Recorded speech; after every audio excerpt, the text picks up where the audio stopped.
Oke, Bapak Ibu, ketemu lagi di pertemuan ke-6, yaitu membahas tentang fungsi perencanaan dan pengambilan keputusan.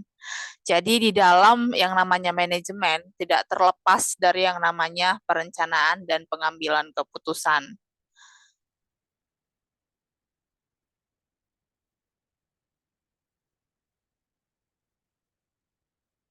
Nah, adapun yang menjadi tujuan pembelajaran, yang pertama, untuk mengetahui konsep dasar mengenai perencanaan dalam manajemen organisasi, lalu untuk mengetahui jenis-jenis perencanaan dan bagaimana perencanaan itu dilaksanakan, serta yang ketiga, mengetahui alat-alat bantu manajemen dalam kegiatan perencanaan, dan yang keempat, mengetahui cara-cara penyelesaian masalah dan pengambilan keputusan.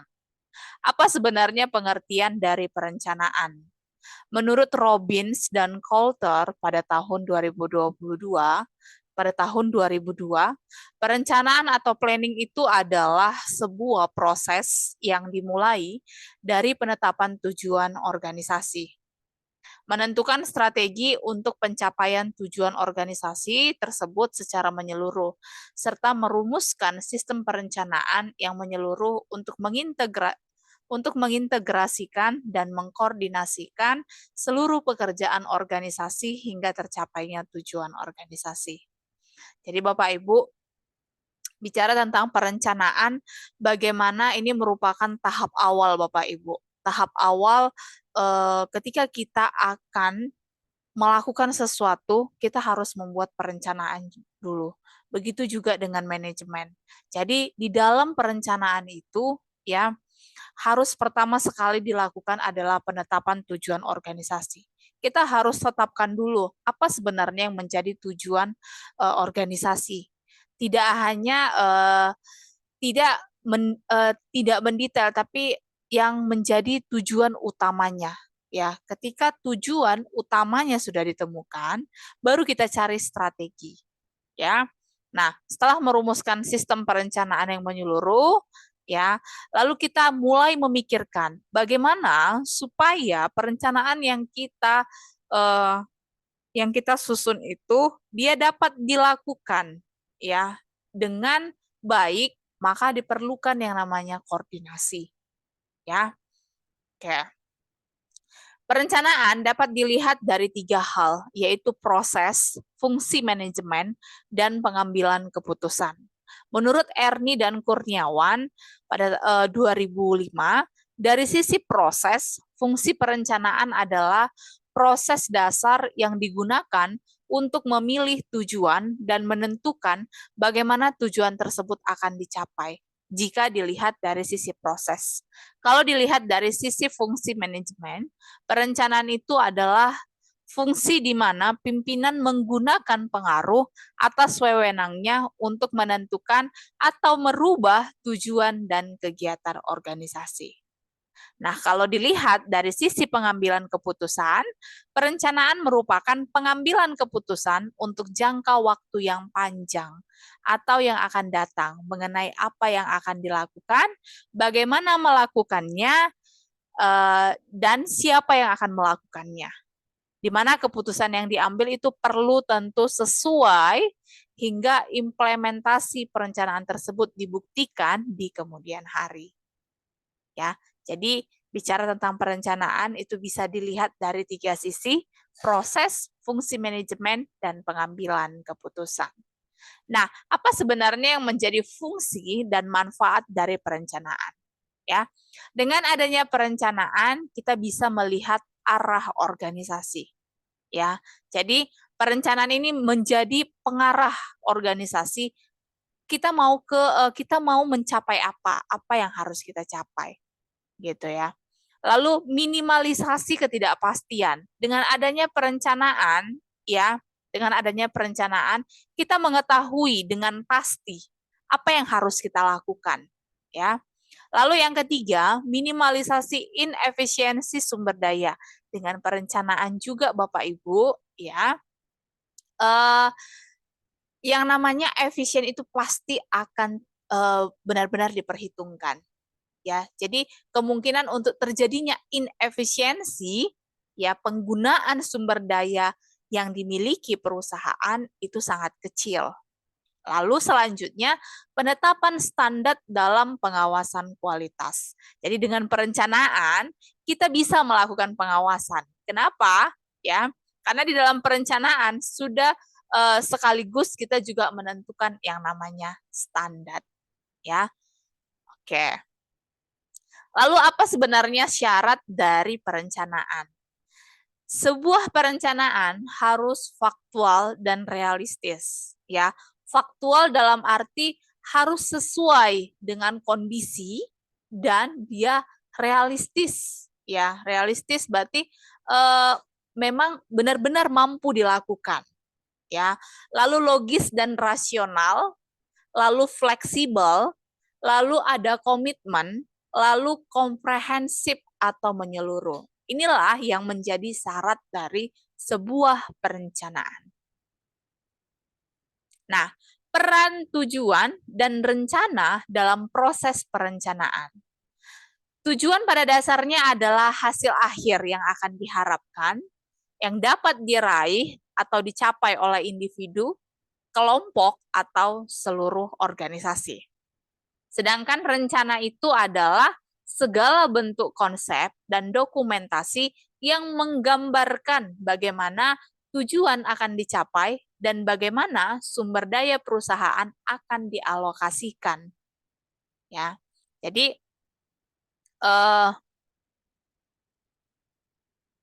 proses pencapaian tujuan hingga segala hal terkait dengan pencapaian tujuan. Ya, jadi yang namanya plan atau rencana, ya di dalamnya sudah ada bentuk konsep.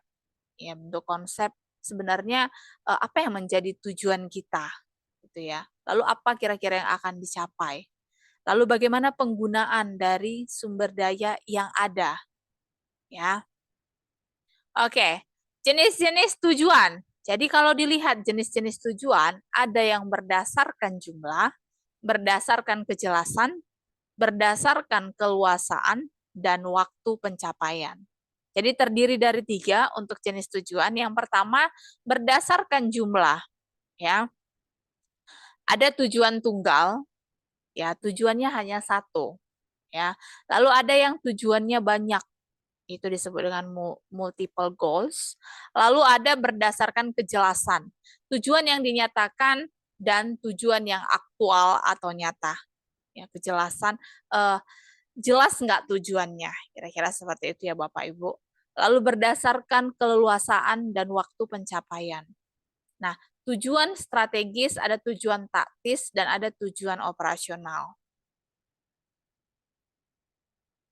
Ya, kalau tujuan strategis, ya apa yang harus kita lakukan dalam jangka waktu berapa lama? Ya, tujuan taktis, apa yang harus kita lakukan ya untuk pencapaian apa? Ya, dan tujuan operasional, tujuan terkait dengan bagaimana kegiatan itu dilakukan.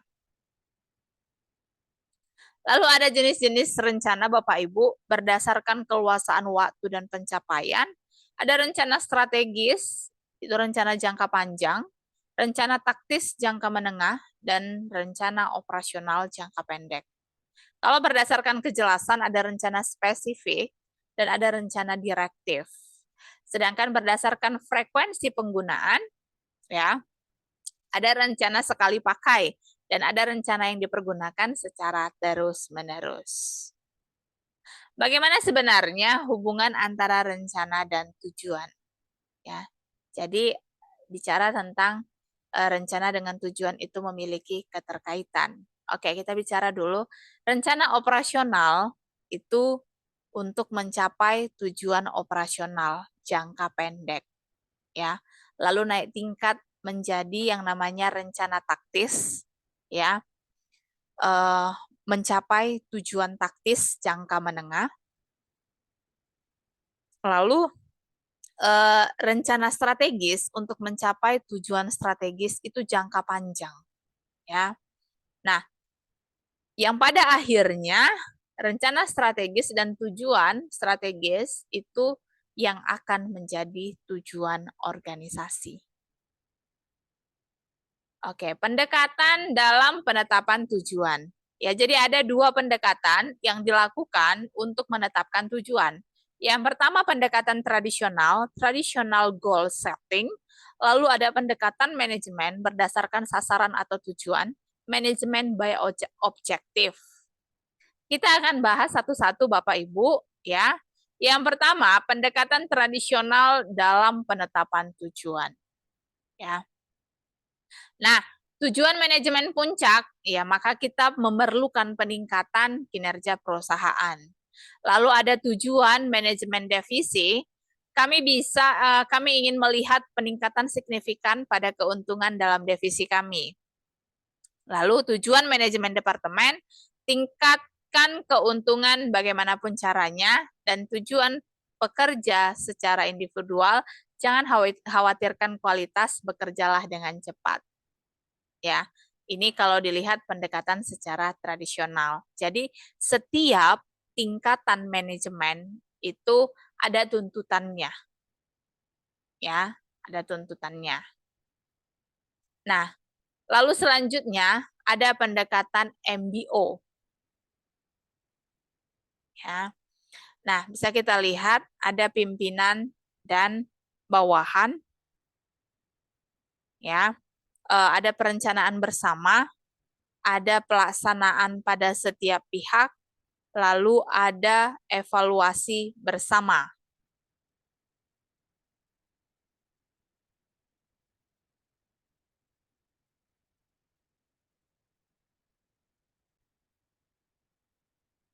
Jadi Bapak Ibu, pendekatan MBO ini adalah singkatan dari manajemen by objective, ya, yaitu pendekatan perusahaan yang diyakini dapat meningkatkan motivasi karyawan dalam bekerja, ya.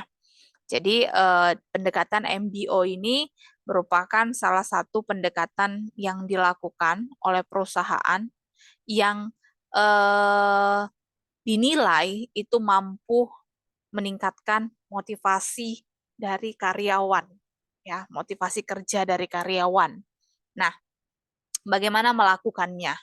Yang pertama membuat perencanaan bersama. Jadi ditentukan tujuan, penentuan standar, pemilihan kegiatan, ya. Lalu pelaksanaan pada setiap pihak, bawahan menunjukkan kinerja terbaik, pimpinan memberikan pengarahan.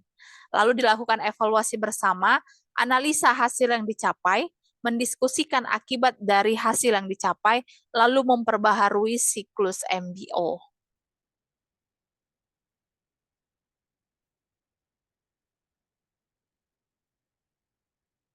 Inilah pendekatan yang dilakukan untuk MBO itu sendiri, ya.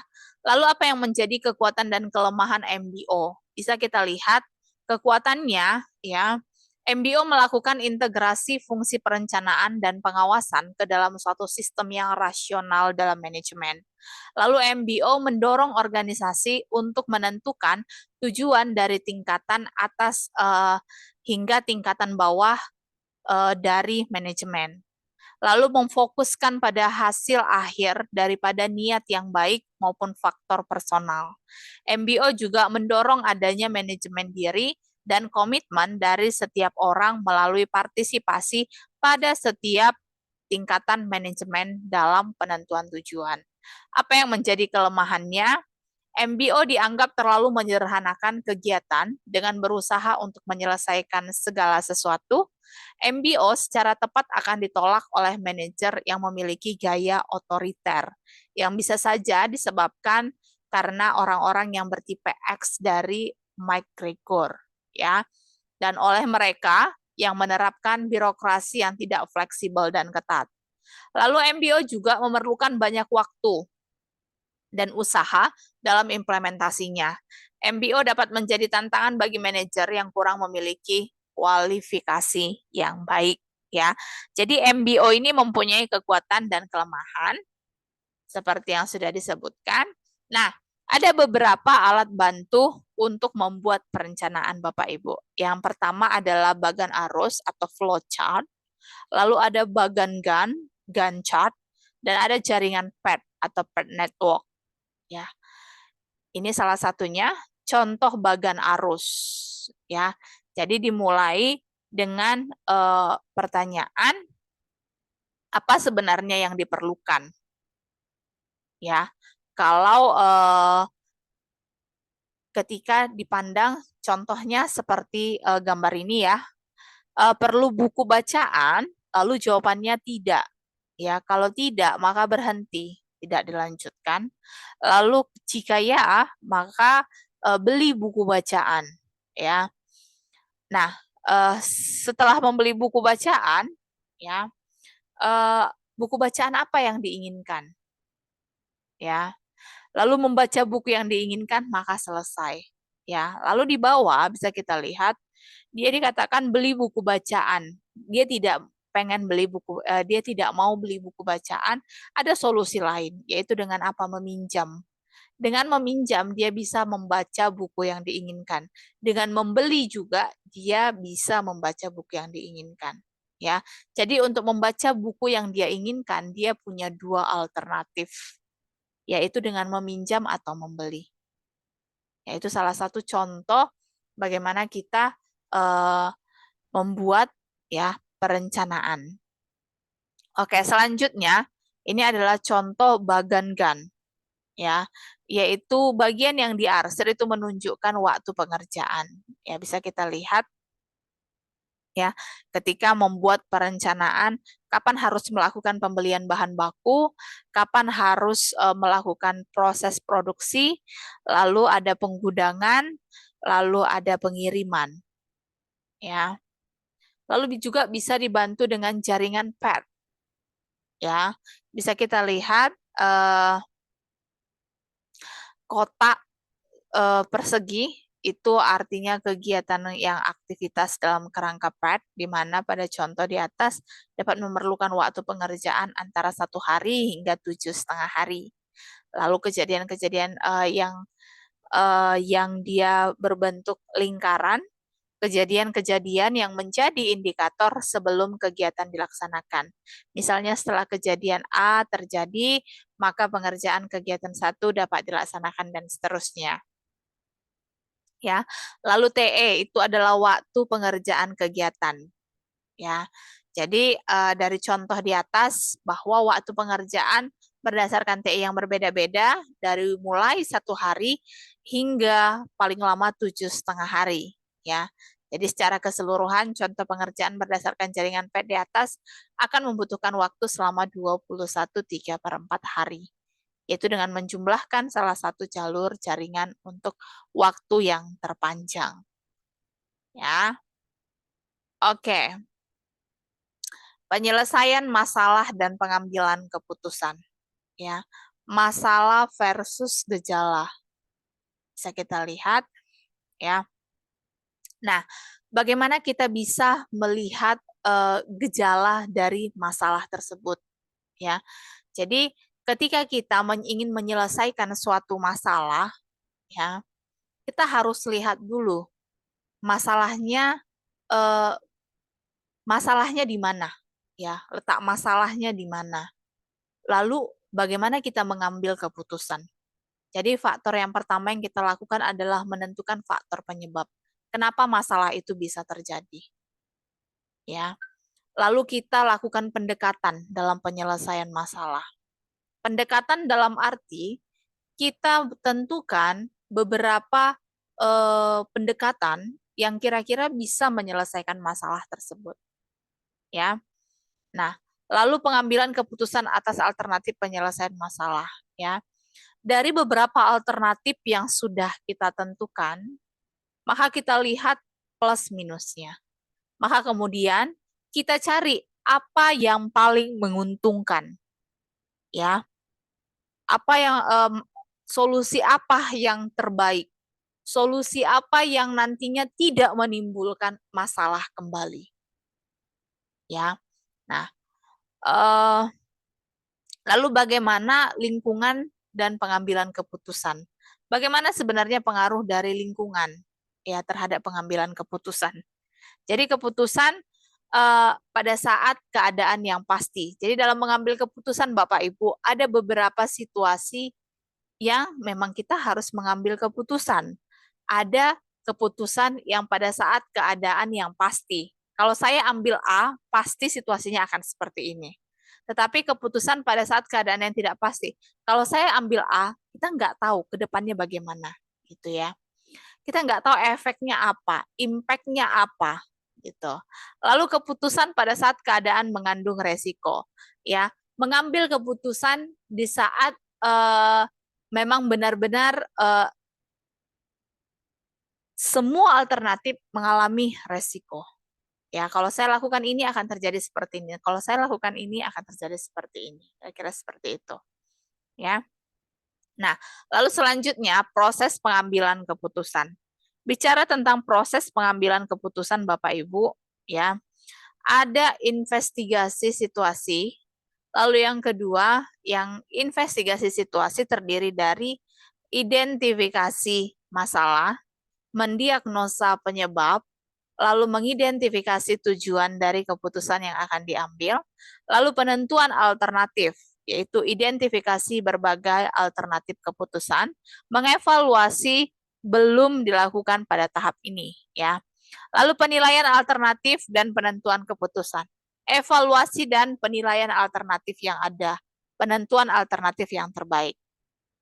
Lalu ada implementasi dan pengawasan, yaitu membuat rencana implementasi dari rencana yang telah dibuat, lalu pengawasan terhadap langkah implementasi. Nah, tahap evaluasi alternatif, ya. Contohnya seperti ini, apakah alternatif yang ada memungkinkan? Jika ya, teruskan, ya. Lalu jika tidak, stop. Apakah alternatif yang ada itu memuaskan?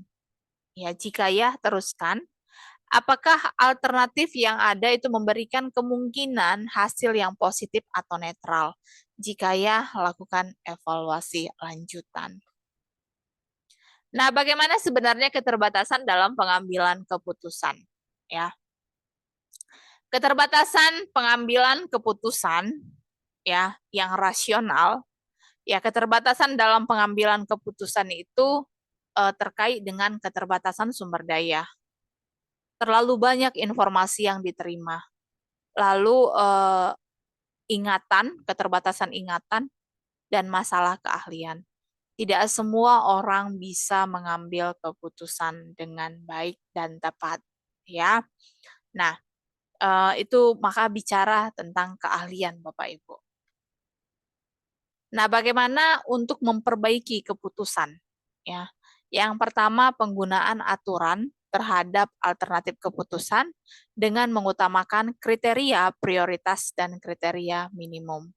Lalu pengujian terhadap berbagai alternatif keputusan, pengambilan keputusan secara berkelompok dengan teknik curah ide, teknik kelompok nominal, dan teknik DLP. Oke, Bapak Ibu, materi kita untuk fungsi perencanaan dan pengambilan keputusan sampai di sini.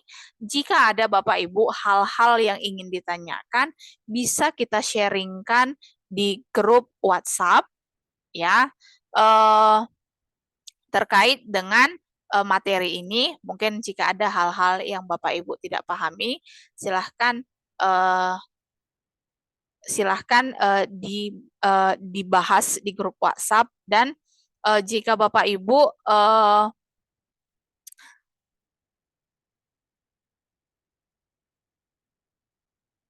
dan kemudian nanti kita akan membahas lebih dalam lagi saat offline di dalam kelas. Oke, sekian pertemuan kita, sampai di sini. Horas.